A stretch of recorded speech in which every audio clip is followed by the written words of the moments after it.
اچھا جنات کے حوالے سے میں یہ بتاؤں، جنات کے حوالے سے شریر جنات جو ہیں وہ ڈراتے بھی ہیں، لیکن جنات جو ہیں تاریخ میں ایسے واقعات بھی موجود ہیں کہ جنات نے لوگوں کی ہیلپ بھی کی ہے، آج کے دور میں بھی اس طرح کے جنات موجود ہیں۔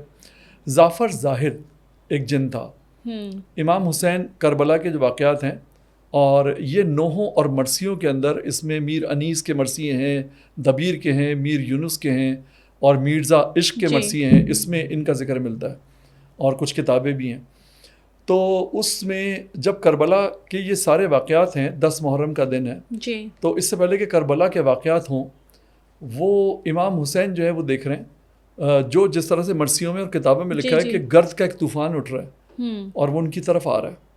اس کے بعد ایک مخلوق ہے، اس کا جسم اوپر کا حصہ جو ہے وہ گھوڑے کی طرح ہے اور اس کے پیر شیر کی طرح ہے۔ یہ ایک سواری ہے اور اس پہ کوئی وجود، اب وہ کیا تھا اس بارے میں اتنا کلیئر وہ نہیں ہے۔ اس کے بارے میں بتایا گیا کہ یہ جعفر زاہد جن تھا، اور وہ امام حسین کے پاس حاضر ہوتا ہے اور وہ اپنا تعارف کرواتا ہے، اور وہ ان سے کہتا ہے کہ یہ جو آپ کے دشمن ہیں، اگر آپ اجازت دیں تو جنگل میں پوری فوج ہے میرے پاس، میرے ساتھ، اور میں سردار ہوں جنوں کا، تو آپ کا اگر حکم ہو تو میں ان سب کو کاٹ کے رکھ دوں، کوئی مسئلہ نہیں ہے، مطلب جنات کے لیے اس نے کہا میں کاٹ کے رکھ دوں۔ امام حسین نے تعارف حاصل کیا، امام حسین نے فرمایا کہ تم جو ہو جن ہو اور تم انویزیبل ہو، یعنی تم نظر نہیں آ رہے، اور وہ انسان ہے، تو جس وقت تم انہیں کاٹ رہے ہوگے یا ان پہ حملہ کر رہے ہوگے تو تم انہیں وہ تمہیں دیکھ نہیں رہے ہوں گے، تو یہ ناانصافی ہے۔ اللہ اکبر۔ وہ انسان ہے، تم جن ہو، وہ تمہیں دیکھ نہیں رہے ہوں گے، تو یہ تو ناانصافی ہے۔ دوسری بات یہ ہے کہ اللہ تعالیٰ کا حکم نہیں ہے، اللہ تعالیٰ کا حکم نہیں ہے کہ یہ واقعات اس طرح سے پیش آئیں کہ میں ایک جن کی مدد سے جو ہے فتح حاصل کر لوں، کیونکہ اللہ تعالیٰ کا حکم تو یہ کہ یہاں پر یہ ہونا ہے۔ بالکل۔ تو انہوں نے کہا کہ غزوہ بدر میں بھی تو مدد پہنچی تھی، جعفر جن جو تھا اس نے کہا، زاہد جعفر نے، اس نے کہا غزوہ بدر میں بھی تو فرشتوں کی مدد آئی تھی، تو آپ اگر حکم کریں تو امام حسین نے فرمایا وہ اللہ کا حکم تھا، وہ اللہ کا حکم تھا جس سے فرشتوں کی مدد غزوہ بدر میں آئی تھی، یہاں پہ اللہ کا حکم نہیں ہے، تم میری محبت میں آئے ہو۔ اللہ اکبر۔ تو جعفر زاہد جن جو تھا اس نے ان سے درخواست کی کہ اگر آپ کہیں تو ہم انسان کا روپ اختیار کر لیں، ہم سب انسان کا روپ اختیار کر لیں اور اس جنگ میں شامل ہوں۔ تو انہوں نے کہا اللہ تعالیٰ کا حکم نہیں ہے اس طرح سے، تو تم جو ہو واپس لوٹ جاؤ۔ تو وہ بڑی دکھ کے اور افسوس کے عالم میں کہ وہ خدمت نہیں کر سکا امام کی، وہ واپس چلا گیا۔ جب وہ اپنی ماں کے پاس پہنچا، جب میں یہ بتا رہا ہوں تو بڑا ایموشنل سی فیلنگ ہو جا رہی ہے، جب وہ اپنی ماں کے پاس پہنچا تو ماں نے پوچھا کہاں سے آ رہے ہو؟ اس نے کہا میں کربلا سے آ رہا ہوں، اور امام جو ہیں وہ بڑی مشکل کے اندر ہیں اور دشمن فوج سامنے کھڑی ہوئی ہے، اور یہ تو ماں نے پوچھا تم نے مدد نہیں کی؟ تو اس نے کہا حکم نہیں تھا مجھے۔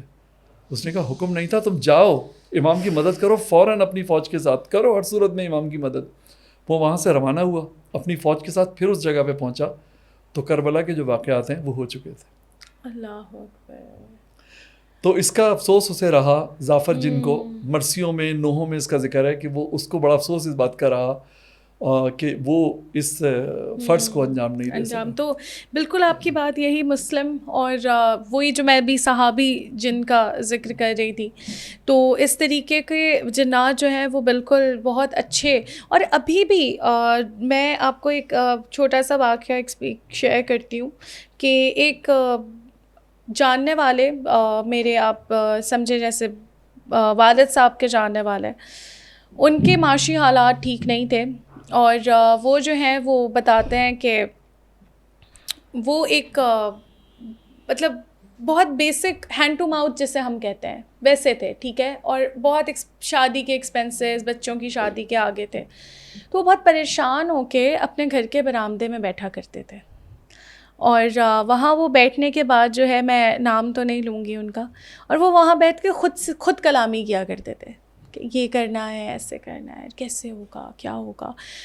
تو وہ کہتے ہیں کہ وہ 3 سے 4 روز وہاں بیٹھے رات میں، تو ایک دن جو ہے وہ چھت کی طرف جاتے ہیں، سگریٹ پینے جاتے ہیں، تو کہتے ہیں کہ ان کو ایک آواز آتی ہے پیچھے سے کہ اپنے کمرے کے تکیے کے نیچے دیکھو، تمہیں ایک چیز ملے گی۔ کیا بات ہے؟ ٹھیک ہے، وہ کہتے ہیں میں ڈرتا ہوں, بہت زیادہ ڈرتا ہوں. سگریٹ ہاتھ سے گر گئی, مطلب وہ اتنا اپنا خوف کا عالم بتا رہے تھے کہ وہ چھوٹ گئی بولتے. میں لیکن نیچے گیا, اور میں کمرے کے نیچے گیا تو کچھ پیسے پڑے تھے, تو بتا, اور وہ اتنی ہی رقم تھی جو مجھے اگلے دن چاہیے تھی, نیڈ تھی جس کی, نہ 1 روپیہ کم نہ 1 روپیہ زیادہ. تو وہ کہتے ہیں کہ میں بہت ڈرا اور بہت خوش ہوا کہ یار چلو میری مدد ہو گئی. اور وہ کہتے ہیں کہ یہ سلسلہ میرا 7 یا میرے خیال میں 8 روز نے بتایا کہ چلتا رہا. جس نیکسٹ ڈے جس ایکسپینس کے لیے, چاہے وہ 1,00,000 ہو, چاہے وہ 50,000 ہو, چاہے وہ 50,501 روپیہ ہو, اتنا رقم موجود ہوتی تھی. تو وہ کہتے ہیں تو ایک دن میں نے کوشش کی کہ جہاں سے مجھے آواز آئی تھی میں وہاں چلا جاؤں, میری ضرورت بھی پوری ہو چکی تھی. بولتے میں وہاں جا کے دیکھا, ڈھونڈا, کچھ کیا, تو بولتے وہاں ایک بلی بیٹھی ہوئی تھی جو میں نے کبھی اپنے, مجھے معلوم ہے میرے گھر کے آس پاس کون سی بلیاں ہوتی ہیں نہیں, تو کہتے میں نے کبھی دیکھی نہیں تھی. بولتے اس کی شکل بھی ایسی تھی کہ آدھی اس کی براؤن تھی اور آدھی بلیک تھی, اور ایک آنکھ اس کی ڈفرینٹ کلر کی تھی, ایک آنکھ جیسے ڈیفارمیٹی ہوتی ہے, مکمل بلی نہیں لگ رہی تھی وہ, ہائٹ میں بھی تھوڑی بڑی تھی. اور کہتے ہیں وہ اس نے بس میرے ارد گرد 2 چکر کاٹے اور وہ چلی گئی ہے. اس کے بعد وہ کہتے ہیں میں نے بزنس اسٹارٹ کیا, تھوڑا سا اپنا کیا, آج وہ کروڑپتی ہیں. کیا بات ہے.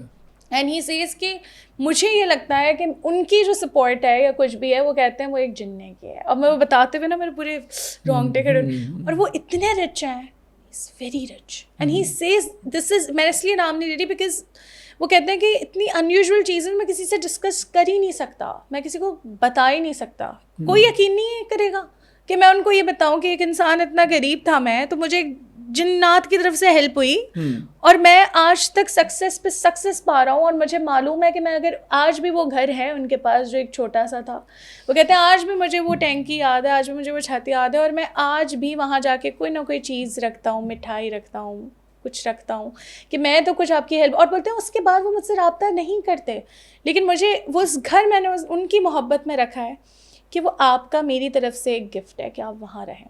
اور وہ کہتے ہیں کوئی یقین نہیں کرے گا, تو میں کسی کو بتانا بھی نہیں چاہتا, لیکن یہ اتنی مجھے پوری وہ ایموشنل ہو جاتی ہوں میں سوچ کے کہ یار جنات آپ کی ایسے بھی ہیلپ کرتے ہیں. ہیلپ بھی کرتے ہیں, جب ناراض ہوں تو سزا بھی دیتے ہیں, اس کی سزا بھی دیتے ہیں دونوں طرح سے. ایک واقعہ مجھے یاد آیا, آپ کی بات بہت زبردست ہے, بالکل ہیلپ کرتے ہیں. ہمارے تعلقات تو انسانوں سے اچھے نہیں ہیں آج کل کے دور میں, تو جنات سے کیا اچھے ہوں گے جو ہیلپ کریں. جنات بھی ہمیں شرارتیں کرتے ہیں ہمارے ساتھ.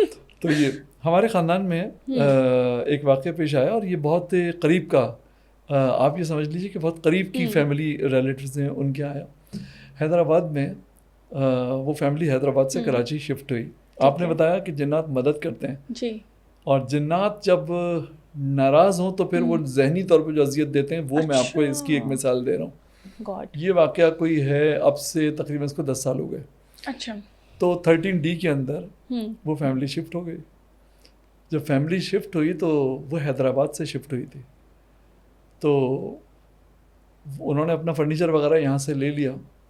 پھر کچھ اوپر کا حصہ انہوں نے جب بنایا, پہلی منزل کا, اس کو جو کنسٹرکشن وہاں پہ ہوئی, تو انہوں نے کہا یار وہ جو ہمارا گھر, اب 2 سال گزر گئے, انہوں نے کہا حیدرآباد میں جو گھر بند پڑا ہوا ہے اس میں جو صوفہ سیٹ اور فرنیچر پڑا ہوا ہے نا, اسے حیدرآباد سے منگوا لیتے ہیں.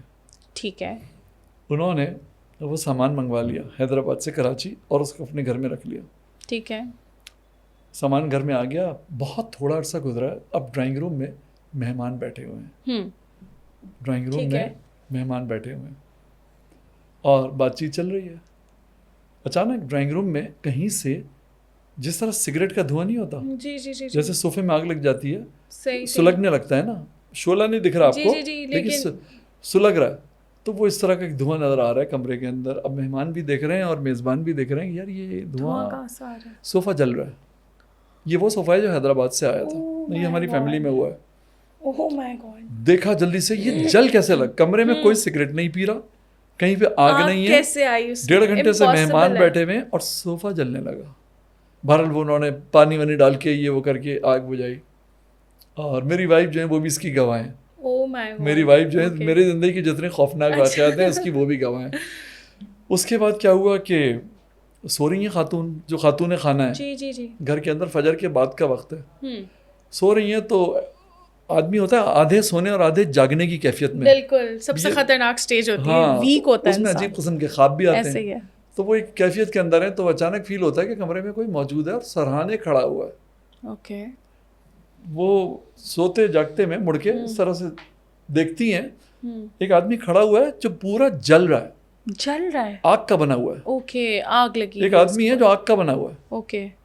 آگ کا بنا ہوا آدمی وہ دکھ رہا ہے ان کو, اور اٹھتی ہیں, چیختی ہیں, کمرے سے باہر جاتی ہیں, وہ واپس آتی ہیں تو کچھ بھی نہیں ہے. وہ کہتی ہیں میں نے یہاں دیکھا آدمی کھڑا ہوا تھا, جل رہا تھا, پورا سلگ رہا ہے جس طرح سے. یہ واقعہ پیش آ گیا. اس کے بعد انہوں نے کہا سمجھ میں نہیں آیا یار معاملہ کیا ہے. انہوں نے کسی بزرگ کو بلایا. انہوں نے کہا بزرگ سے کہ جی کبھی تو آدمی کھڑا ہوتا ہے بیڈ روم میں, جل رہا ہوتا ہے, مہمان بیٹھے ہیں, کبھی صوفہ جل رہا ہوتا ہے, کیا کریں اگلا پتہ نہیں کون جلے گا. انہوں نے کہا وہ جو گھر بن رہا ہے نا 2 سال تک آپ کا حیدرآباد میں, وہ کسی اور کی سہولت کی اور آرام کی جگہ بن گئی. وہاں سے فرنیچر منگوا لیا آپ نے. اس فرنیچر پہ کوئی اور آرام کرتا تھا, وہ فرنیچر ادھر آ گیا, وہ ادھر آ گیا. آپ فرنیچر رکھ کے بیٹھے ہوئے, اب آپ کو احساس دلا رہے ہیں کہ غلط کیا, ہمارا آرام تو خراب کر دے بیٹے, تم بھی نہیں رہو گے آرام سے. انہوں نے کہا کیا کریں, کہنے لگے بھیجو واپس حیدرآباد فرنیچر. انہوں نے کہا فرنیچر واپس حیدرآباد, کہنے لگے بھیجو بھائی ورنہ مصیبتیں آتی رہیں گی اسی طرح. انہوں نے کہا اچھا کمال ہو گیا. تو نارتھ ناظم آباد میں انہوں نے وہ فرنیچر بھیجا واپس. میں وہی بتا رہا ہوں. اچھا وہاں تو نارتھ ناظم آباد کا, نارتھ ناظم آباد میں یہی واقعہ ہے. ٹھیک ہے. نارتھ ناظم آباد میں ان کی کسی ریلیٹیو نے باربر شاپ کھولنی تھی بہت بڑی. تو ہیئر ڈریسر کی جو دکان ہوتی ہے کافی بڑی دکان تھی. تو ابھی اس کا کام شروع نہیں ہوا تھا, اس میں لکڑی کا کام ہوتا ہے اور دوسری چیزیں ہوتی ہیں نا. دکان خریدی تھی تو وہ بند پڑی ہوئی تھی دکان. انہوں نے ان کو فون کیا, کہنے لگے بھائی یہ گھر کا فرنیچر ہے کچھ ڈرائنگ روم کا, یہ اپنی دکان میں رکھ لو. یہ دکان میں رکھ لو فرنیچر کچھ دن کے لیے, جب تک میں اس کو حیدرآباد بھیجوانا دوں, 2-3 دن کے اندر کوئی سیٹلمنٹ کر کے نا, سیٹنگ کر کے میں بھیجوا دوں گا اس کو حیدرآباد. اس نے کہا رکھ دو. دکان کھول دی, فرنیچر رکھ دیا, دکان کا شٹر بند ہو گیا. 2 دن کے بعد جس کی دکان تھی اس کا فون آ رہا ہے ان کے فون پہ. کہنے لگا بھائی دکان میں آگ لگ گئی.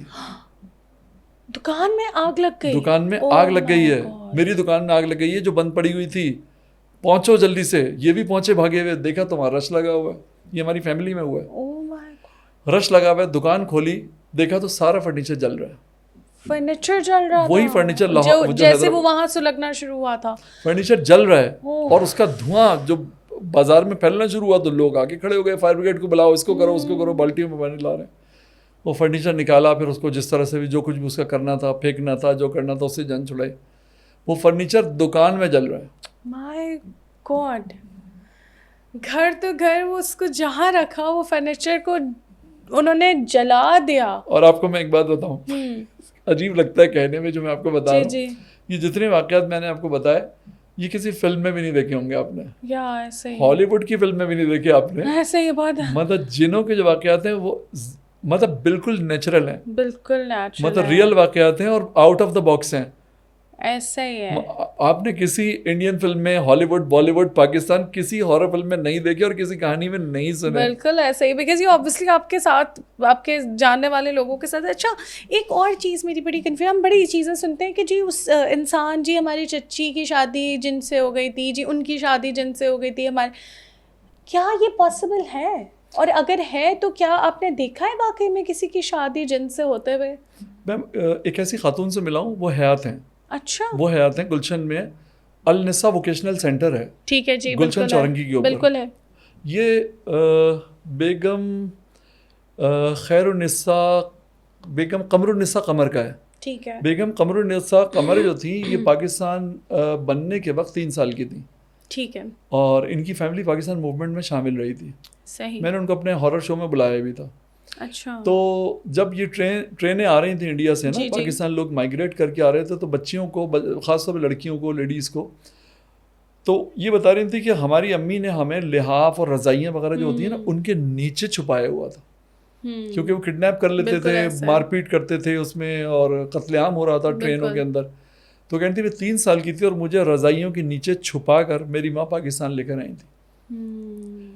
تو ان کی جو خالہ تھی, ان کی شادی, میرے خیال میں ان کا نام میں کوشش کروں گا کہ آپ کے شو کے لیے ان سے ریکویسٹ کروں, اور اگر وہ یہاں پہ آ سکتی ہیں تو ہم انہیں یہاں بلائیں, بالکل, ادروائز ہمیں ان کے آفس جانا ہوگا. بالکل, پورا ووکیشنل سینٹر وہ چلاتی ہیں, ان کی اچھا. ٹیم پوری موجود ہے, کراچی میں ہی ان کی رہائش ہے. تو انہوں نے یہ بتایا کہ ان کی شادی ہوئی ہوئی تھی, اور جو ان کی فیملی کے داماد تھے جو جن تھے, وہ لاہور کا جو شاہی قلعہ ہے اس کے پاس ایک درخت ہے, وہ درخت کے اوپر رہتے تھے. اوکے, اور یہ شادی کیسے ہوئی کچھ انہوں نے بتایا؟ میں کچھ جتنی چیزیں مجھے اس وقت یاد ہیں, ورنہ مجھے اچھا لگے کہ آپ ان کی زبان سے یہ سارے واقعات سنیں تو آپ کو مزہ آئے گا اس کو سننے میں, جو مجھے تھوڑے بہت یاد ہیں. تو کہنے لگی داماد صاحب کو گھر پہ بلایا کھانے پہ کہ رات کا کھانا ہے, داماد صاحب بھی آ جائیں. تو ایک کرسی خالی رکھی گئی سامنے والی, پوری فیملی بیٹھی ہے, وہ کرسی خالی ہے, اور پرانی فیشن کی فیملی, اور یہ واقعہ بھی پرانا تھا جو بتا رہی تھی وہ. کہنے لگی چٹائی پڑی ہوئی تھی دروازے پہ, تو چٹائی ہٹی ہے, اور پھر اس کے بعد دوبارہ اپنی جگہ پہ آ گئی, کرسی پیچھے ہوئی, اور اس کے بعد کھانا شروع ہو گیا. اوہ مائی گاڈ. بیگم قمر النساء قمر بہت بڑا نام ہے پاکستان کے اندر, پولیٹیکل پرسنالٹی ہے, میرے خیال میں یہ نیشنل اسمبلی کی ممبر بھی رہی ہیں. جی جی جی جی, نیشنل اسمبلی کی ممبر بھی رہی ہیں, بالکل. اور النساء ووکیشنل سینٹر گلشن چورنگی پہ, بالکل بہت فیمس ہے, بہت فیمس ہے, سب نے یہ اس کی اونر ہے. یوزولی جتنے بھی لوگ کبھی بھی گلشن گئے تو ضرور دیکھا ہوگا. ایک بات یہ, اور ایک یہ کہ ایک خاتون اور ہے, انشاءاللہ ان سے بھی آپ کی ملاقات کرواؤں گا, وہ تو یہیں پہ ہم آپ کی ملاقات شو کریں گے ان کے ساتھ, تو آپ بہت انجوائے کریں گی. ان کے جو نانی وغیرہ کی شادی ہوئی ہوئی تھی کسی جن صاحب سے, جی ہاں, اس کے بعد فیملی میں جو ایک بچہ ہوا, اسے دیکھنے کے لیے جب وہ آئے تو وہ کس طرح سے آئے, دیوار میں سے نکل کے, اور اس کے بعد اس بچے کو یہ پاور حاصل ہے کہ اگر کسی کو, وہ بات آپ نے جو کہی تھی, کسی کو اگر فائنینشیل سپورٹ چاہیے ہو, مالی مدد, تو بچہ کر دیتا ہے. وہ بچہ ابھی موجود ہے, وہ جوان ہو گیا, وہ جوان ہو گیا, وہ ساری باتیں وہ بتائیں گے آپ کو. وہ آتا ہے, اس کو بتانے کی ضرورت نہیں ہوتی کہ اتنے پیسے چاہیے. فیملی میں اگر کوئی کلوز اس کا ریلیٹو پریشان ہے تو وہ بچہ آتا ہے, اس کو اتنے پیسے دیتا ہے اور پھر چلا جاتا ہے. اوہ مائی گاڈ. تو ایک دفعہ یہ مجھے بتا رہی تھی کہنے کی کہ ابھی کچھ عرصے پہلے کی بات ہے, تقریباً کوئی شاید سال پہلے کی, کہنے کی مجھے دوائیں منگوانے کے لیے پیسے نہیں تھے میرے پاس. اچھا. تو جتنے کی دوائیں چاہیے تھی نا, وہ آیا, اس نے آ کے اتنے پیسے ان کے ہاتھ میں رکھے اور چلا گیا. دیکھے تو پیسے اتنے ہی تھے جتنے کی دوائیں. تو وہ ہاف جن اینڈ ہاف ہیومن کہہ سکتے ہیں. یہ اللہ بہتر جانتا ہے, یہ ساری تفصیل آپ انہی سے سنیے گا. Okay, no that's very interesting. اب میں بڑی کیوریس ہو گئی ہوں, اور میرے خیال میں ہم بس کو یہیں پہ ابھی وائنڈ اپ کرتے ہیں, اور انشاءاللہ نیکسٹ جو ہے وہ ایپیسوڈ میں آپ سے ملاقات ہوگی. آئی ہوپ آپ ہمارے ساتھ اسی طریقے سے جڑے رہیں, because I am enjoying it very much, and thank you so much for joining me. اور بالکل ویورز, آپ لوگوں کے پاس اگر کوئی بھی ایسا واقعہ ہے, کوئی انیوژول چیز, کوئی بھی چیز جو بہت آپ کو کریپی لگتی ہو, یا آپ کسی سے اور سے شیئر نہیں کر سکتے, انونیمسلی بھی آپ ہمارے ساتھ شیئر کر سکتے ہیں. ای میل ایڈریس آپ دیکھ رہے ہوں گے اپنی اسکرین پہ. آپ سے ہوگی پھر سے ملاقات. Bye bye. Like, share and subscribe Clay TV, and do not forget to click on the bell icon.